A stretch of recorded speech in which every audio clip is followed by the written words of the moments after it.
কৃত্রিম বুদ্ধিমত্তার উত্থান কর্মক্ষেত্রে বিপ্লবের দ্বার উন্মোচন করেছে, তবে এর পেছনে লুকিয়ে আছে বড় ধরনের পরিবর্তনের শঙ্কা।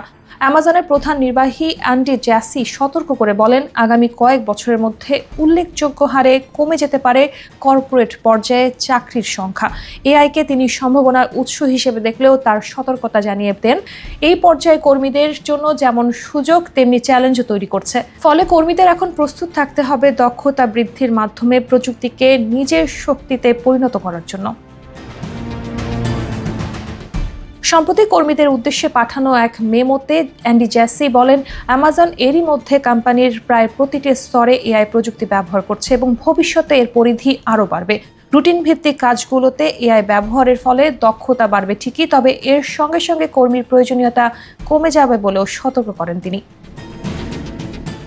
যা সরাসরি প্রভাব ফেলছে অফিস ভিত্তিক ও এন্ট্রি লেভেলের চাকরির ওপর। এই ধারা শুধু অ্যামাজনেই নয়, বরং ছড়িয়ে পড়ছে গোটা প্রযুক্তি খাতে, যেখানে অ্যানথ্রোপিক ও গুগলের সাবেক গবেষক জেফ্রি হিন্টের মতে বিশেষজ্ঞরাও একই শঙ্কা প্রকাশ করেছেন।